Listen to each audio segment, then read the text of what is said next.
नर्मदायै नमो प्रातः नर्मदायै नमो निशिः नमस्ते नर्मदे देवी त्राहिमां भवसागरात नमस्ते गोदावरी देवी त्राहिमां भवसागरात। श्री नर्मदा गौमाता या यूट्यूब चॅनलचे असणारे भाविक श्रोते आणि रसिक प्रेक्षक यांच्या चरणाविंदी मी ज्ञानेश्वर माऊली शिंदे सहृदय साष्टांग दंडवत करतो। आपल्या यूट्यूब चॅनलचा मुख्य विषय जर काय असेल तर त्या मुख्य विषयाच्या माध्यमामध्ये श्री नर्मदा मातेची परिक्रमा आणि या परिक्रमेच्या रीतीने येणारे जे हजारो भाविक अनेक धर्म जाती पंथाचे अनेक लोक एकत्रित येतात आणि एकत्रित येऊन गुण्यागोविंदाने नर्मदा मातेची परिक्रमा करून आणि आपलं जे विश्वबंधुत्वाचं माऊली ज्ञानोबारायांनी सांगितलेलं जे नातं आहे ते निभावत असतात।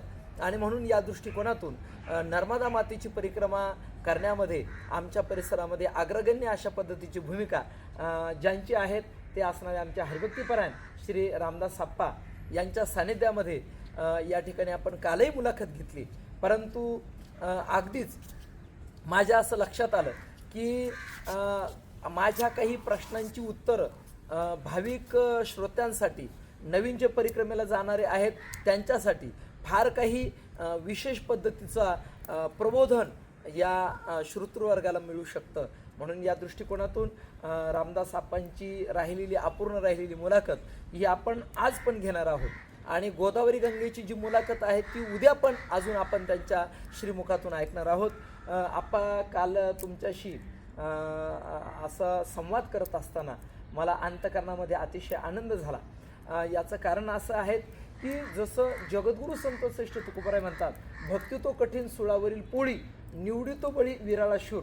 मला असं वाटतं की घरच्या एवढ्या प्रतिबंधाला आणि तोंड देऊन तुम्ही नर्मदा मातेच्या सान्निध्यामध्ये गेले म्हणजे फक्त तेवढी परिक्रमा करून येऊन पुन्हा घरामध्ये रम्मान झाले नाही, ही एक विशेषता आहे। आजही मी पाहतो आहेत की तुमच्या अंगावरती म्हणजे या ठिकाणी ही लुंगी आणि छोटीशी बंडी या अवस्थेमध्ये शिवाय आपल्याच परिसरामध्ये राहतात, ही गोष्ट अत्यंत महत्त्वाची। आणि म्हणून तुमच्या जीवनामधला असणारे हे त्यागमय जीवन, तुमच्या जीवनामध्ये असणारी ही अंतकरणामध्ये परमार्थाची ओढ आणि निश्चितच मला असं वाटतं की तुमच्या जीवनामध्ये तुम्ही केलेला हा जो त्याग आहे याच्यातून दोन्ही पक्षपायी उद्धरती म्हणजे तुमच्या असणाऱ्या दोन्ही पिढ्यांचा निश्चित उद्धार होणार आहेत, तुमच्या पाठीमागच्या परिवाराचा सुद्धा उद्धार होणार आहेत आणि याच्यामधून पुण्य प्राप्त होणार आहेत। मग अशी कठीण साधना तुम्ही तुमच्या जीवनामध्ये केलेली। आता नर्मदा मातेच्या परिक्रमेमध्ये अनेक प्रकारचे जे शिवलिंग आहेत त्या शिवलिंगांचा वेगवेगळ्या पद्धतीचा महिमा आहे, तर तो थोडासा महिमा आपल्याला पुराणाच्याद्वारे पाहायला मिळतो। परंतु जे संत महात्मे जे प्रत्यक्षात एक अवतारिक पुरुषच आहेत असं म्हणायला काही हरकत नाही आणि आहेतच, यामध्ये कुठल्याही प्रकारची शंका नाही। त्याच्यामध्ये काही जे महात्मे आहेत त्या महात्म्यांचे दर्शन मला पण झालेले आहेत। परंतु मला तुमच्या मुखामधून असे जे काही विशेष सत्पुरुष असतील, मग ते 4 असू द्या, 10 असू द्या, 15 असू द्या, तर त्यांच्या सानिध्यामध्ये तुम्हाला प्राप्त झालेली जी सुखानुभूती आहे, जो परमार्थाचा रसास्वाद तुम्हाला जो मिळालेला आहे, रसस्वाद तुम्हाला मिळालेला आहे, त्यांच्याकडून जी प्रेरणा मिळाली आहे ती प्रेरणा फक्त केवळ तुमच्यापुरतीच मर्यादित न राहता आमचे जे काही भाविक श्रोतृवर्ग आहेत किंवा नवीन परिक्रमेला जाणारे आहेत किंवा काही परिक्रमेला जाऊन आले परंतु त्यांच्या अंतकरणामध्ये पुन्हा ती उत्कंठा आहे की त्यांनी परिक्रमा केली असेल, पण ज्या साधू महात्म्यांना तुम्ही भेटले त्या साधू महात्म्यांना ते भेटलेले नसतील, तर या माध्यमातून त्या साधू महात्म्यांपर्यंत त्यांनी पोहोचावं आणि या असणाऱ्या संपूर्ण श्रोतृवर्गाचे जीवनामध्ये ती ओढ निर्माण व्हावी किंवा त्यांचे कान तुप्त व्हावे। कारण का तेही प्राणापर होते, आवडती मज निवृत्ती, जे भक्त चरित्रात ते प्रशंसिती आणि नर्मदा मायेच्या किनाऱ्यावरती असणारे असे जे भक्त आहेत त्या भक्तांचं जीवन विस्ताराने ऐकण्याची माझी इच्छा आहे, तेवढी आपण कथन करणार। नर्मदे हर नर्मदे हर नर्मदे हर, रामकृष्ण हरी, गोदावरी हर।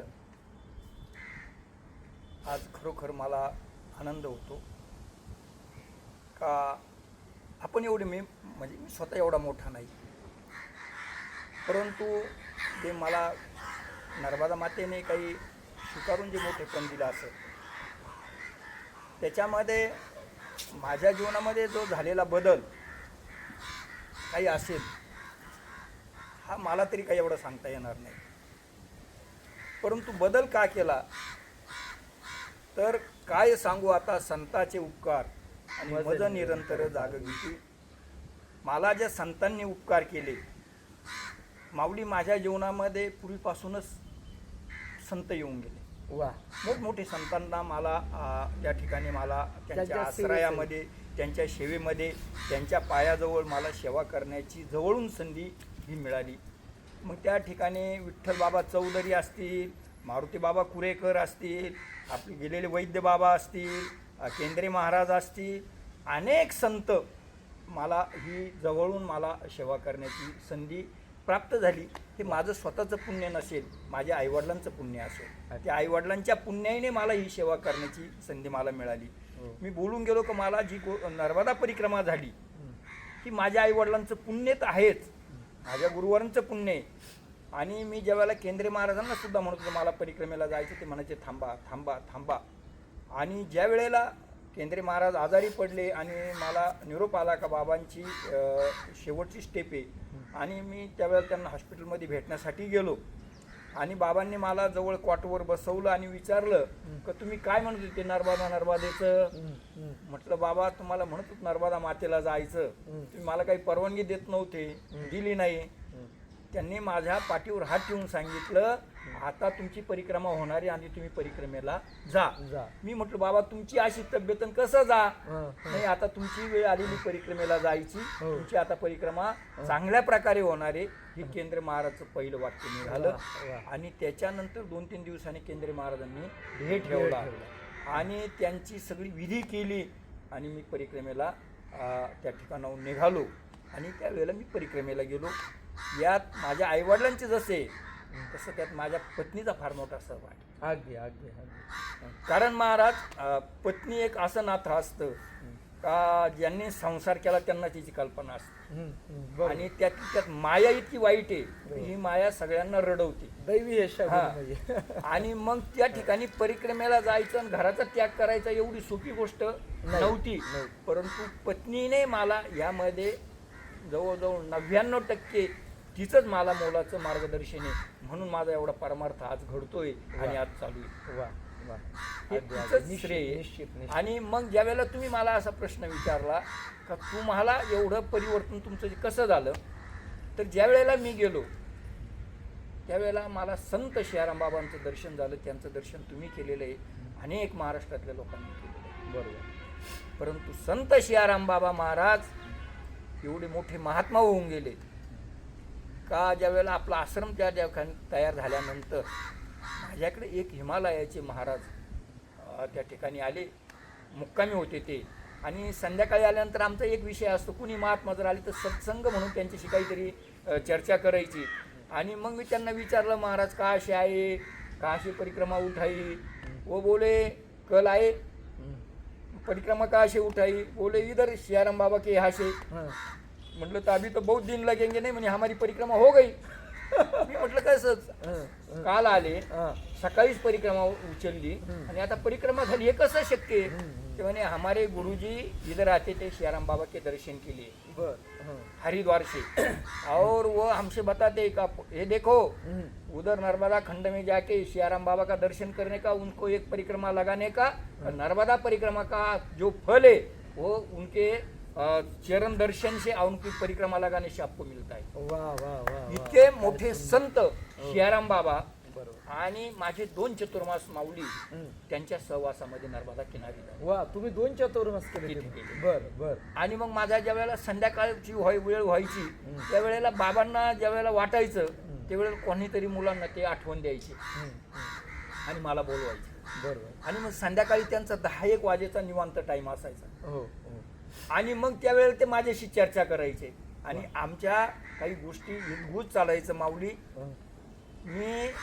मला त्याच्या वेळेला कळलं का अरे आपलं खरोखर एवढं भाग्य आहे का एवढ्या मोठ्या महात्म्याने, बरोबर, जे कोणी मुख्यमंत्री कोणी येऊ त्यांच्याकडे ते कोणाकडे डोळे उघडून बघत नव्हते, ते महात्मे आपल्यासाठी वेळ देऊन आपल्याशी बोलतात. बरोबर. माझं हृदय भरून यायचं मागं. वा. आणि असं कैक वेळेला त्यांचं माझं नातं इतकं घट्ट झालं होतं. वा. आणि त्या काळामध्ये त्यांची ज्यावेळेला माऊली गेले त्यावेळेला आपणच त्यांच्या अंत्यविधीला बरोबर गेलो. अगदी आपणच गेलो होतो. हो, हो. परंतु दुसरे रक्षा विसर्जन करताना हं, त्यांचे 4 महात्मे हं. शंकराचार्य आणि त्याच्यामध्ये रक्षा विसर्जनाचा करण्याचा नंबर माऊली माझा लागला. वा वा वा वा आणि केवढं त्या मोठं बुटीमध्ये मला प्रवेश देऊन हं. शाराम बाबांची रक्षा विसर्जन हो. ही माझ्या हस्ते त्या ठिकाणी वा झालं. वा आणि ज्या वेळेला त्यांचा षोडशीचा कार्यक्रम झाला हं. त्या फोटोचं अनावरण ज्या वेळेला शाराम बाबाचं करण्यात आलं त्यावेळेला सुद्धा मला बोलून मज पामरा आहे काय थोर पण परंतु ह्या ठिकाणी संतांनी त्या ठिकाणी मला त्या ठिकाणी बोलवून सांगितलं का बाबा फार तुमच्यावर प्रेम करत होते हो. आणि तुम्ही या फोटोचं याच्यासाठी अनावरणासाठी तुम्ही वरती या स्टेजवरती वा. आणि जाऊन त्या ठिकाणी माझ्या हस्ते म्हणजे इतर लोकांच्या महात्म्यांच्या हस्ते त्या ठिकाणी शाराम बाबाचं हो. अनावरण झालं. हो. असे या जगदीशमध्ये जे बापू असतील कितीतरी महात्मे या ठिकाणी नर्मदा खंडामध्ये महाराज आपण म्हणतो पूर्वी ऋषी मुनी होऊन गेले हो हो आणि पूर्वी नाही ऋषी मुनी होऊन गेले आजही नर्मदा मैयाकडे तुम्ही जा अगदी, अगदी. आजही ऋषी मुनी नर्मदा मैयाच्या किनारी आहेत आहेत आहेत निश्चित. फक्त तुमची दृष्टी ती पाहिजे बरोबर या महात्म्यामध्ये तुम्हाला तो महात्मा दिसला पाहिजे बरोबर. परंतु आपण जर कोणाला जर जाऊन जर आपली एक पद्धत झालेली माऊली आपण कोणालाही जाऊन टेप लावतो हं, हं. बरोबर आहे. परंतु आपल्यामधला आपली अहंकार, परिस्थिती तो हा. अहंकार आणि आपण आपण आपल्यावरून आपल्या नजरेतून दुसरीकडे पाहतो. त्या ठिकाणी एक भट्ट्यांदाजी त्यागीजी महाराज म्हणून राहतात हो हो फार मोठे महात्मा आहे महाराज हा हा. आणि फार मोठी विभूती आहे हो. ही आपल्याला समजत नाही बरोबर बरोबर. मला पुढे गेल्यानंतर एक हार्दिक मुनी महाराज भेटले बर बर आता ज्यांनी मान सरोवरला ते करतात हं. यात्रेत नंबर लागला त्यांचा हं. आणि त्याच्यामध्ये माझा नंबर आहे बर मान सरोवर मध्ये वा त्यांचा मला तर 2-3 दिवसापूर्वी फोन आला बरोबर का महाराज मान सरोवरला जायचंय हो. 3.5 लाख रुपये खर्च आहे मान सरोवरला जायचा हा पण गव्हर्नमेंटच्या कोट्यातून हं. त्यांनी म्हणे तुमचा नंबर पण आहे हो. तुम्ही फक्त आपल्याला 40,000 रुपये भरून सगळा खर्च आपला शासन करतं आणि आपल्याला मान सरोवरला जायचं हे कोणाचे उपकार आहे महाराज बरोबर हे संत महात्मे. संतांचे उपकार आहे मग जर एवढे संत करत असतील मी इथं आल्यानंतर महाराज हो एवढे मोठे महात्मे आहे कोण जनेश्वर बाबा अगदी अगदी हा? अगदी. मानवच लागेल. आपल्याला एवढे मोठे महात्मा आणि त्यांच्या सानिध्यात मला राहायला मिळतं माऊली अगदी, अगदी. याच्यापेक्षा काय पाहिजे अजून? वा. हा?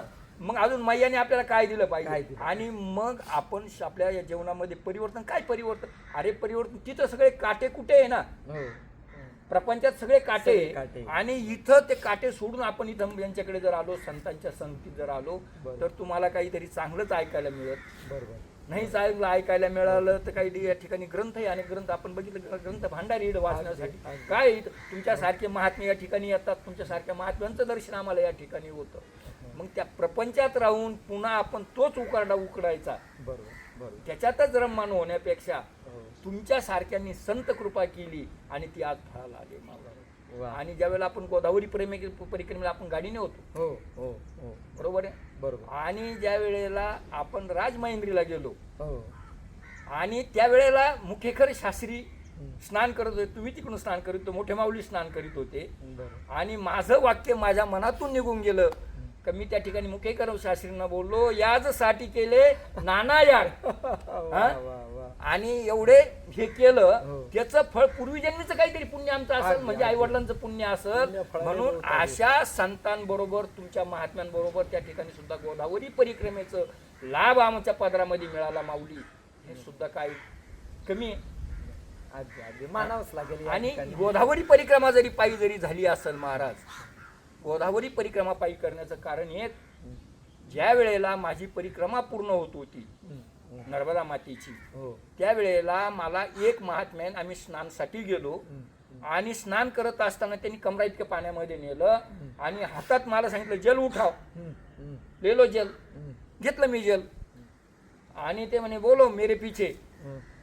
ते बोलले अगले साल हं. हम हिमालय परिक्रमा करेंगे बर छोडो जल महाराज मी ते जल सोडलं परंतु नंतर वरती आल्यावर विचारलं आपण काय बोललोय आणि काय संकल्प करून घेतला मी महाराजांचे पाय धरले त्यांच्यावाले आणि त्यांना म्हटलं महाराज हे कसं शक्य हं. हं. यारे म्हणे आपकी होनेवाली परिक्रमा बर बर आणि पुढचा इतिहास सांगतो तुम्हाला हं.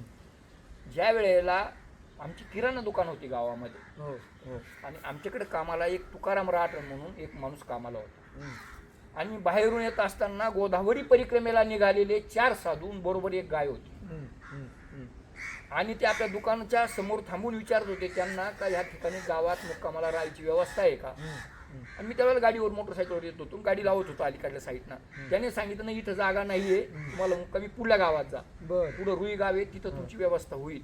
मी गाडी लावेपर्यंत थोडं माझे सामान असल्यामुळे मी गाडी लावेपर्यंत ते पुढे निघाले. मी पळत त्यांच्याकडे गेलो आणि त्यांना हात जोडले.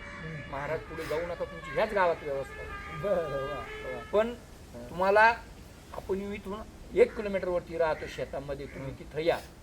ते म्हणे आम्ही कोणाच्या ग्रस्तीच्या घरी जात नाही, माझी विनंती आहे म्हटलं. पण त्यांनी परत 1 मिनिट विचार केला आणि ठीक आहे सांगितलं येतो आम्ही, पण आम्ही घरात येणार नाही. म्हटलं घरात नाही का येऊ, बाहेर तुमची व्यवस्था करतो राहण्याची.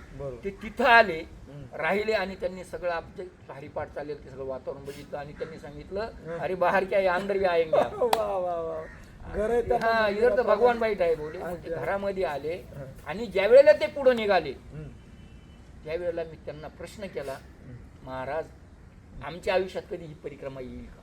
नाही, गोदावरी परिक्रमा आमच्या आयुष्यात कधी येईल का? त्यावेळेला त्यांनी आशीर्वाद दिला की ही सुद्धा आपली परिक्रमा होईल. बरोबर. आणि ज्या वेळेला माऊली मी नर्मदा परिक्रमा करत असताना एका आश्रमामध्ये गेलो आणि त्या ठिकाणी इतर मंडळी स्वयंपाकाला लागली आणि मला स्वयंपाकच बनवता येत नव्हता म्हणून मी झाडाखाली बसलो आणि समोर एक महात्मा बसलेले होते. माझी दृष्टी त्यांच्यावर गेली. मी म्हटलं महात्म्यांना कुठेतरी बघितलेलं आहे आपण. मला आठवण व्हायला म्हणून मी समोर गेलो तर बघितलं अरे हे महात्मा तर आपल्याकडे आलेले गोदावरी परिक्रमेत. मी त्यांना साष्टांग दंडवत घातला. त्यांनी सांगितलं हम आपकी इधर आए थे ना, महाराष्ट्र से आए ना आप? बोले हाँ, ये तो परिक्रमा हो गई लेकिन वो भी परिक्रमा वाली आपकी होने वाली. म्हणजे ते महाराजांनी मला त्या ठिकाणी दर्शन दिलं. अशा प्रकारचे अनेक महात्मे मला माझ्या जीवनामध्ये माऊली मिळाली आणि त्या माऊलींच्या त्या महात्म्यांमुळेच माझी ही वाट चालू आहे. माझं स्वतःचं काही नाही माऊली. हे जे आहे हे सगळे तुमच्यासारख्या महात्म्यांच्या, तुमच्या फक्त माझं एकच आहे, मला तुमच्या चरणाची सेवा, महात्म्यांची सेवा कायम घडत राहू आणि हा देह पडेपर्यंत तुमच्या फक्त संतांच्या सान्निध्यात राहू. आणि आज मी ते ज्ञानेश्वर बाबांकडे राहतो याचं कारण एकच आहे महाराज. काय ह्या ठिकाणी सत्संग आम्ही जेव्हा सकाळी आम्ही 4:45ला उठतो दोघं बी, ज्ञानेश्वर बाबा आणि मी 4:45ला उठतो. आम्ही सगळी पूजा वगैरे करून स्वतःची वैयक्तिक पूजा आमच्या 5च्या आतमध्ये होती, त्यांची त्यांच्या कुटियामध्ये, माझ्या रूममध्ये होती. ज्याची त्यांनी ज्याची पूजा करायची 5 वाजता इथं मंदिरमध्ये यायचं. 5 वाजता इथं मंदिराची पूजा करून सगळा विधी करायचा. 6 वाजेपर्यंत हे होतं. आम्ही 6 वाजता निघातो. त्या वट्यावरती बसलो तर काहीतरी चर्चा, धार्मिकच चर्चा होती. आणि हे दुसरीकडे जाऊन कुठे मिळणार आहे माऊली? नाही मिळणार. आणि गावात जर बसतो चव्हाट्यावर तर एकमेकाचे काय, आपण त्यातून गेलेलो आहे. म्हणून पांडुरंगाकडे, परमात्म्याकडे तुमच्याकडे एकच मागणी, जोपर्यंत माझं शरीर येतो फक्त संतांच्या संगतीत राहावा. आणि ते भगवंताने आतापर्यंत पूर्ण केली आणि शेवटपर्यंत पूर्ण करावं एवढीच अपेक्षा आहे. रामकृष्ण हरी. मी आपण प्रश्न विचारलेला होता की कोणत्या पद्धतीचे संतांचं तुम्हाला, म्हणजे कोणत्या संतांचं तुम्हाला दर्शन झालं.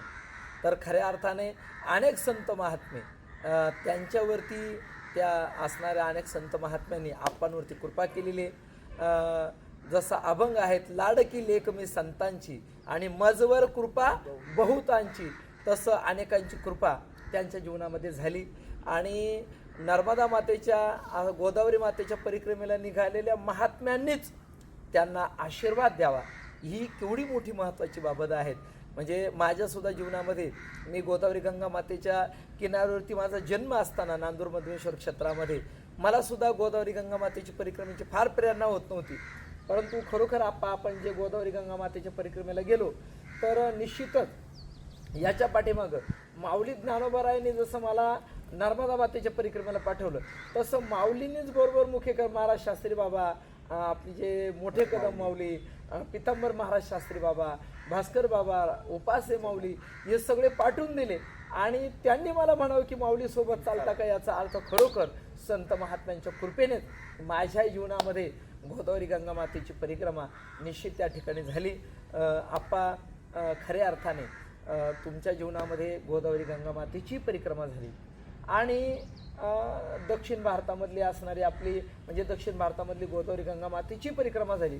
आणि थोडीशी मध्य भारत म्हणून उत्तर भारतामधली आमच्या नर्मदा मातेची आपल्या परिक्रमा झाली. दोन्ही परिक्रमांमध्ये थोडंसं जर तुलनात्मक दृष्टिकोनातून जर पाहिलं तर तुम्हाला कोणती परिक्रमा कठीण वाटते आणि कोणती परिक्रमा सुलभ वाटते? माऊली, नर्मदा परिक्रमा तशी कठीणच आहे, हम्म, परंतु दोन्ही तुलनेमध्ये जर बघायला जर गेलं हम्म. तर नर्मदा परिक्रमा मग ह्या हिशोबाने जर बघितलं तर फार सोपी. फार सोपी, बरोबर बरोबर. तशी अवघड, परंतु गोदावरी परिक्रमेमध्ये जर तुम्ही जर बघायला जर गेलं हो तर नर्मदा परिक्रमा इतकी सोपी. हो तुम्ही गेल्यानंतर तुमचं भोजन आश्रमामध्ये तयार आहे, हो हो तुम्ही गेल्यानंतर तुम्हाला असं लावायला जागा तयार आहे, बरोबर. रस्त्याने तुम्हाला नर्मदे हारकुनी बोलून हात बोलून तुम्हाला चहा पाणी जेवणाची नाश्त्याची व्यवस्था करतं, बालभोग देतं. बरोबर. सगळीकडे हिंदी भाषा परिचित आहे, हो भाषेची अडचण नाही. हो. आणि जरी अतिदुर्गम भाग जरी दिंडोरीचा म्हटला हम्म, हम्म.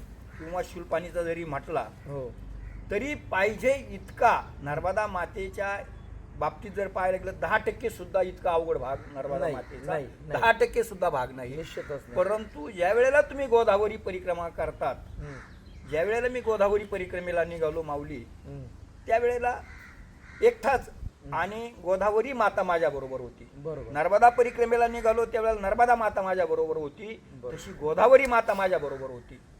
आणि ज्या वेळेला मी गोदावरी मातेचा संकल्प करण्यासाठी वरती ब्रह्मगिरीवरती गेलो हम्म, आणि ब्रह्मगिरीवरती जाऊन संकल्प केला त्यावेळेला 4 वाजले. हम्म, हम्म, 4 वाजल्यानंतर तिथले जे पंडित होते, ब्राह्मण होते हम्म, त्या ब्रह्मगिरीच्या इथं त्या मंदिरामध्ये, तर त्यांनी सांगितलं चला खाली आता हम्म.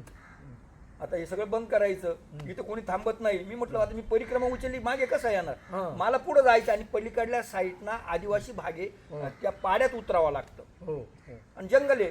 ते म्हणे नाही इथं कोणी थांबणार नाही, पुढे तुम्हाला जाता तुम्ही एकटे जाऊ शकत नाही. हम्म, हम्म. मी म्हटलं मी मागे येऊ शकत नाही, आता मी परिक्रमा संकल्प उचलला, मला मागे येता येणार नाही. बरोबर. माऊली आता 4 4:15 वाजले, वेळ बोलण्यात घालण्यापेक्षा आता आपल्याला पुढे जाणं गरजेचं आहे. गरजेचं. आणि जरी जंगल असलं तरी आपल्याला जावाच लागेल. जावंच. ह्या हिशोबाने मी ज्या वेळेला निघालो हो त्यावेळेला खरोखर वरती पलीकडच्या साईडला जंगल आहे हो हो. आणि त्या हत्तीद्वार म्हणतात त्या हत्तीद्वारापासून ज्या वेळेला जात असताना खाली उतरण्यासाठी 10-10 फुटाचे दऱ्या होत्या अरे वर उतरायला, आणि ती आपली बॅग घेऊन उतरता येत नव्हतं. नाही. माकडं इतकं मागं लागले माझ्या पाठीमागं मला चालून द्यायना ते. बरोबर.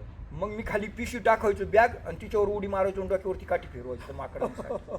आणि ज्या वेळेला खाली उतरायचं होतं कमीत कमी 25-30 फुटाची सरळ शिडी होती, त्याला पत्र्याची लोखंडी पट्टी आणि त्याला असे गज वेल्डिंग केलेली आणि सरळ पट्टी आणि ती वर तारीने बांधलेली. हा, हा, हा. आणि तिला आपल्याला कधी उतरायची सवय नाही, खाली खूप मोठी पहाडी, अंधार पडला, आता करायचं काय. आणि ते माकडं पाठी मागं लागली, ती बॅग उचलली आणि ती पुढून हे करण्याऐवजी मला तो पुढला फास लागला गेला त्याच्यामध्ये. श्वास गुद मारायचा, माकडं मागं लागले, हाताने काठी फिरवायचो आणि त्या शिडीवरून का झाली सटकून का जाईना पडाना का आपण खाली, पण मला गोदावरी मातेने तारून मला खाली उतरवलं माऊली.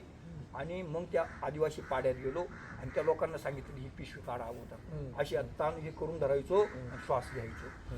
आणि मग त्यांनी ती पिशवीचं हे सोडलं आणि मला पिशवीतून मोकळं केलं. तर त्यांना म्हटलं मला इथं थांबायचं, 4-5च घरं होते. तर ते म्हणे इथं थांबायला तुम्हाला जागा नाही, एक बालवाडी हे होती. परंतु एक जण कामगार तिथला मुंबईचा होता, कामाला जात होता, तो आला, तो म्हणे महाराज तुम्ही इथं राहा, मी तो तुमच्या बरोबर झोपतो. हे सगळे पिलेले लोक आहे. त्याने मला त्या घरून जेवण करून आणलं आणि त्या ठिकाणचा पहिला मुक्काम माझ्यावाला गोदावरी परिक्रमेचा तिथंच झाला. आणि मग पुढे गौतम ऋषीवरून निघून गणपती पासून आणि मग आपण आल्याप्रमाणे जव्हार वगैरे या मार्गाने येऊन परत नाशिकमध्ये येऊन अशा प्रकारे मी आपल्या ह्या परिक्रमेला निघालो. जव्हार नाही, मला वाटतं ते कोणतं धरण नाही, आपण हे, ते धरणाच्या बाजूने आपण आलो, जव्हार नाही. हो ते आपले अगदीच त्या धरणाच्या पासूनच आपण देवगाव करून असं पुढे जातो आपण. मखमालाबाद इकडं या भागामध्ये येऊन आपण आलो. पलीकडे मखमालाबादला यावं लागतं.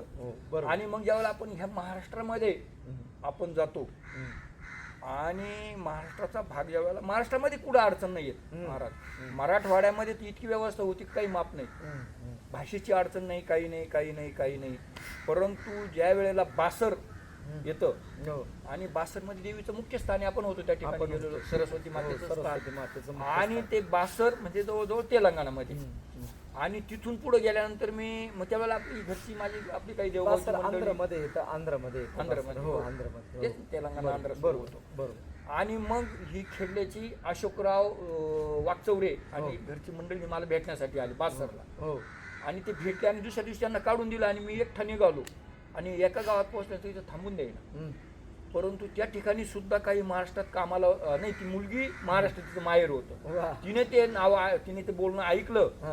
आणि ती आली, आपण महाराष्ट्रातले आहे का म्हणे. हा म्हणे, माझं माहेर पण महाराष्ट्रातलं आहे. वा. ती म्हणे माझ्या घरी राहा आणि जेवण इथं करा. म्हटलं बाई मी तुमच्या घरी राहणार नाही, मंदिरमध्ये राहील, फक्त मला तुम्ही जेवण द्या. हं.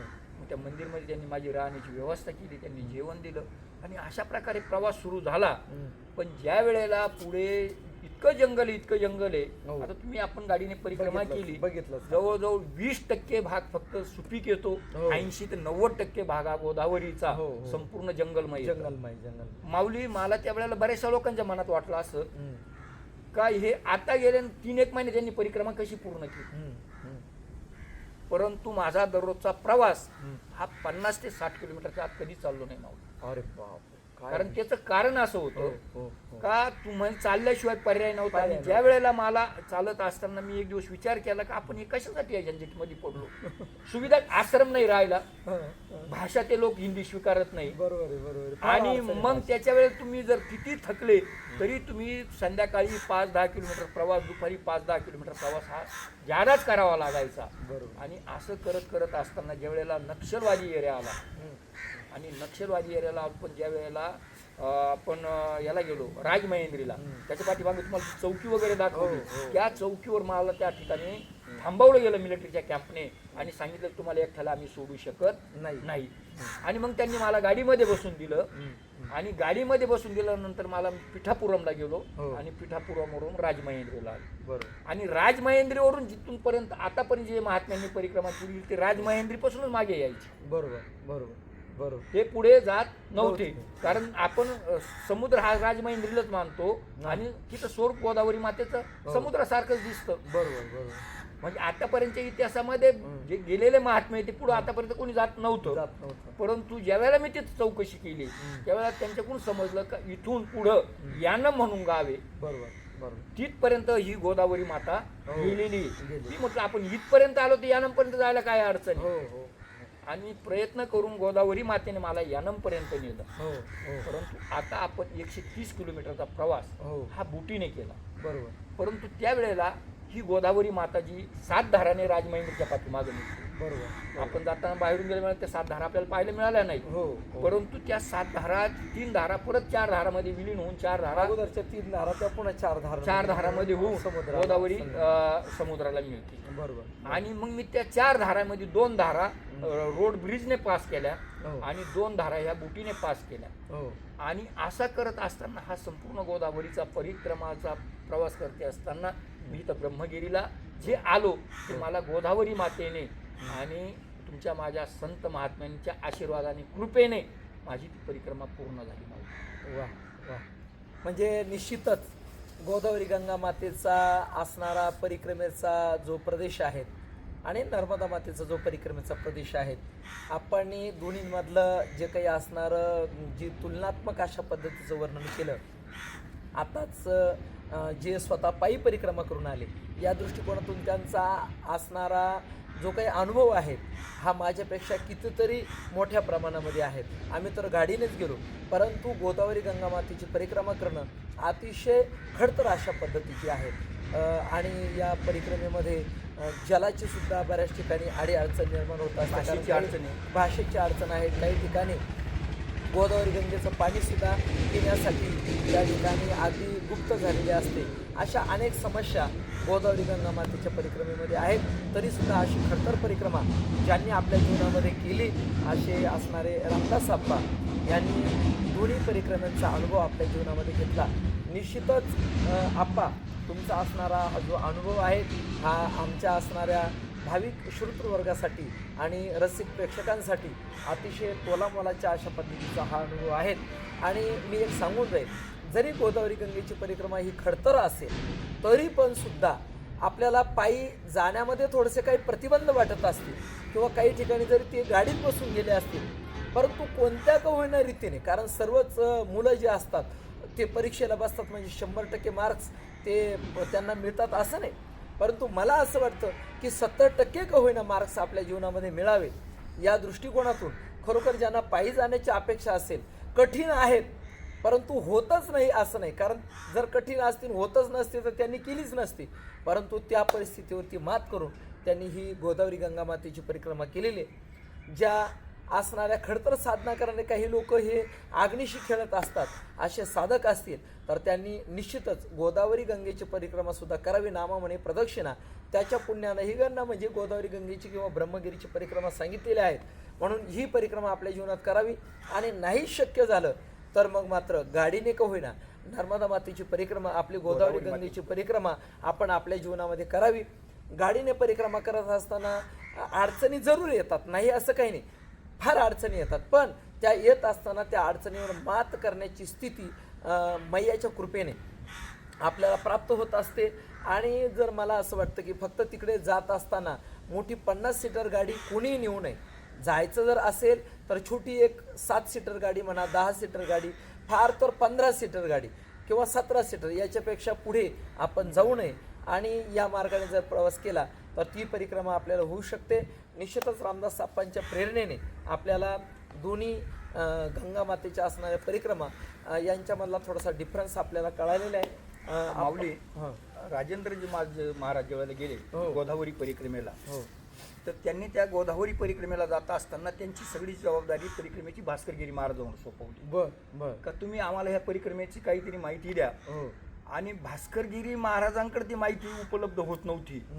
आणि मग त्यांच्याकडं कोणीतरी माहिती गेली आणि त्यांचा फोन माझ्याकडे आला भास्करगिरी महाराजचा. त्यावेळेला मी नर्मदा मातेकडे होतो. ज्यावेळी आपा तो फोन रुईला माझ्याकडे आला आणि आल्यानंतर त्यावेळेस अक्षय महाराज जे आहेत ते म्हणे, ते महाराज तुम्हाला माहिती विचारतात. मी सांगितलं मी जरी गोदावरी गंगेच्या काठावरती असेल परंतु माझी परिक्रमा झालेली नाही आणि केवळ पुस्तकी माहिती देण्यामध्ये काही अर्थ नाही, म्हणून तुमचा नंबर मीच त्यांना त्या ठिकाणी दिलेला होता. अतिशय सुंदर पद्धतीचं त्यांची पण परिक्रमा झाली आणि त्यांच्या पाठोपाठ अगदीच त्या ठिकाणी गोदावरी गंगा मातेच्या कृपेने अगदी संतांच्या त्यांना जो मार्ग दिला म्हणजे त्यांचा फोन आल्यानंतर मी इथं आलो. इथं आल्यानंतर आपल्या वह्या नोटबुक सगळं त्यांना दिलं गेलं. आणि त्याच्यावर त्यांनी ज्यावेळेला परिक्रमा केली राजेंद्रजी महाराजनी, आणि त्या आपण दिलेल्या मार्गाने त्यांनी ती सगळी पहिली परिक्रमा केली. आणि ज्यावेळेला मग ते इथं आले भास्करगिरी महाराजांकडे, त्यावेळेला राजेंद्रजी महाराजांचा त्यांचा मला निरोप पण मिळाला का तुम्ही ह्या परिक्रमेला आमच्या बरोबर चाला. परंतु आपल्याकडे तिकडे परिक्रमावाल्यांची गर्दी असल्यामुळे मला इकडे येता आलं नाही. बरोबर. आणि मग मी तिथं थांबल्यानंतर जेव्हा भास्करगिरी महाराजांनी तिथं बोलवलं का तुम्ही इथं एकदा भेटण्यासाठी या, राजेंद्रदास महाराज येऊ राहील. तिथं नाही, मग आम्ही त्र्यंबकेश्वरला त्या सांगतेला गेलो आणि सांगतेला गेल्यानंतर तिथं आम्हाला सूर्य दर्शनाला. मग आता काय करायचं, दर्शन तर करायचंय. मग भास्करगिरी महाराजांना मी फोन केला, आम्ही इथं आलेलो आहे, मला त्यांना भेटायचंय. ते म्हणे तुम्ही तिथंच थांबा, तुमचा फोन चालू ठेवा. त्यांनी कोणाला तिथे फोन केला आणि सांगितलं का अशी अशी व्यक्ती ज्यांनी आपल्याला मार्गदर्शन केलेलं आहे ते तिथं आलेले, तुमचे त्यांना दर्शन घ्यायचंय. ते लोक आले आणि मला शोधून त्यांनी बरोबर महाराजांकडे नेलं आणि त्यांनी सांगितलं का यांनी पायी परिक्रमा केली, आपल्याला मार्गदर्शन. त्यांचं म्हटलं मी माझं मार्गदर्शन नाही, परंतु तुम्ही जाऊन आले गाडीने, हीच मोठी मोलाची किंमत झाली. आणि त्यांनी सांगितलं हाच मार्गक्रम आता आपल्याला पुढे या ठिकाणाहून चालता करता येईल. आणि मग पुढे मोठे माऊली आपल्याला बोलले का काही करा पण आपल्याला ही परिक्रमा करायची. आणि म्हणून तुमच्या संतांच्या संगतीत ही आपली परत परिक्रमा झाली. थोड्याच दिवसामध्ये या ठिकाणी गोदावरी गंगा मातेचा असणारा जो गाडीचा रूट आहे, तर तो गाडीचा रूट आपल्याच चॅनलच्या माध्यमामधून म्हणजे काही काही ठिकाणी यदाकदाचित आपल्याला जिथपर्यंत गंतव्यस्थान आहे तिथं जर नाही पोहोचू शकलो आणि जंगल मार्ग आहे तर अशा कालखंडामध्ये कुठं मुक्काम केला पाहिजे, असे 2-3 असे मुक्कामाचे जे स्थानं आहेत याचा शोध घेऊन आणि रामदास साप्पांच्या मदतीने आपण असणाऱ्या गाडीच्या परिक्रमेचं जे मार्गदर्शन आहेत आपल्या चॅनलवरून थोड्याच दिवसामध्ये देणार आहोत.